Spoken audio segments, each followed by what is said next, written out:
And now, it's time for another Dice Tower review with Tom Vasel. Hey folks, I'm Tom Vasel, and over the next couple months I'll be doing quite a few reviews, but I wanted to give you a preview of some of these games, just so you can have some first thoughts from me on different games. We're going to be talking about 5 games today, and my first impressions of them, and we'll start with Fuji Koro. Fuji Koro was a game I was extremely pumped about. A dungeon crawl, with different kinds of dragons, different things where you're going into this volcano and you're moving around fighting things, fighting dragons, even fighting each other occasionally. And you're building your weapons out of cubes, kind of like Minecraft. That sounded all fascinating. Great component quality, etc. Unfortunately, the game fell flat for me. Building your weapon sounds cool, but it was a neater idea in theory than in practice. Essentially, a lot of cubes makes a better weapon.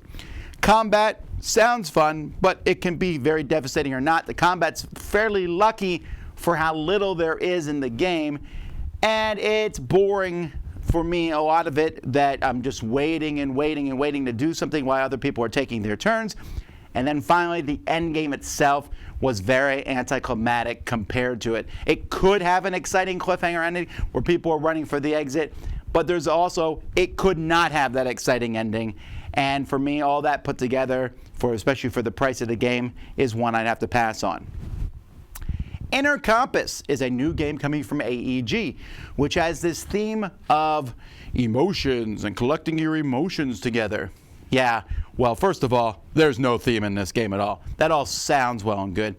It is essentially move a direction, collect a card, then play a set of cards for points. The points are going to be rotating what different sets are worth, so you're going to be trying to get those. There's special abilities when you collect different points that you can use. You're trying to accomplish different goals. The whole thing is very abstracted, which is fine. I don't need that emotion thing. That's a cool theme, but it doesn't work. The problem is, at the end of the day, the game's just really boring. I'm bored every time I try this game. I move, I pick the best option I can, I try to go there, collect a set of cards, turn that cards in, put a cube on the board, and try to put cubes in a certain way to get points. I've seen this all before, done in many different ways. The cool artwork and theme might have elevated this one, but since they're not there, I'm left with just the game, which isn't enough to carry it through. Inner Compass, not one I really enjoy. Save the Meeples is an immensely big game in a sense of what's involved in this game. Meeples are rebelling against humans. They're tired of you putting them in games like Carcassonne. Fine. So you're either going to fly to another planet or fight the humans. And so that's what this game is.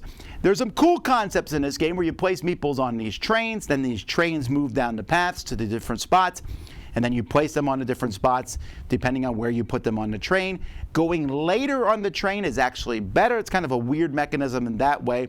But at the end of the day, it's collect resources, do this, build rockets, and then there's 2 different victory conditions, whether you fight the humans or whether you go to the moon. There's 2 different ways it can end. There is a plethora of components in this game. It is overproduced, in my opinion. There's almost too many pieces for the game is not that big, if that makes sense. It's a smaller game than the amount of components that are involved in the game. And while the worker placement is interesting, it doesn't feel as satisfying as I want it to be. At the end of the day, I thought this one was okay. Cute theme, clever ideas, beautiful components. In fact, they even have some, again, overproduced, where there's these stand-up things where the cards pop out, and so, like those pop-up cards for the different places you can go to. Totally unnecessary, and they obscure the board, and they're a pain, and they don't stand up very well. So there's things like that in the game. This one is almost good enough. Then there's Coloma.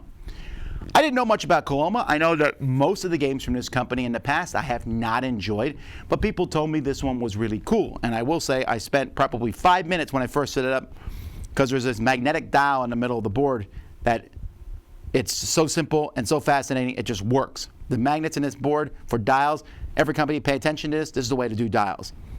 This game is pretty simple. Everyone is simultaneously selecting where they're going to go.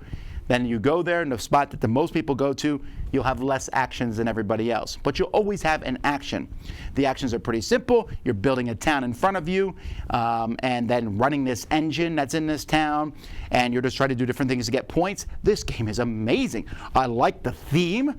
I like the look of the game. I will say the board is a little busy. There's a little too many things going on the board, especially there's one board where you move people around on these roads. It's almost impossible to figure out how to move them on these roads. But despite that, the game itself is very sound, highly recommended for me. I love it, and it also plays, it scales well. Like you can play 5 or 6 players, and it doesn't feel like the game takes that much longer, and it plays fairly quickly, and it feels like a good meaty game. Very impressed. Glen More II. You know, I never played the first Glen More. It was one that people told me to get around to playing, and I just never did. So Glen More II takes Glen More I and adds stuff to it. There's a few extra things to it, but wow, I wish I had played Glen More before, because this game is fascinating.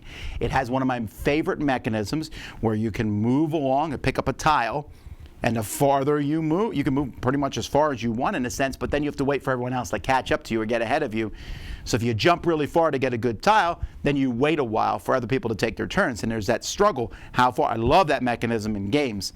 And then you take these tiles and you build this, you know, area in front of you like Carcassonne in a sense, but you don't even want it to be that big. In fact, smaller can be better in this regard. And then there's resource management. There's another board you're moving stuff on, and that's before you throw in all the modules in the box.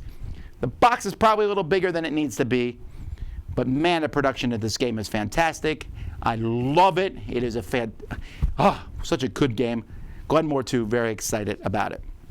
So there you go, some first impressions for you of these games. Full reviews will be coming out later on. Until next time, I'm Tom Vasel, and you've been watching The Dice Tower.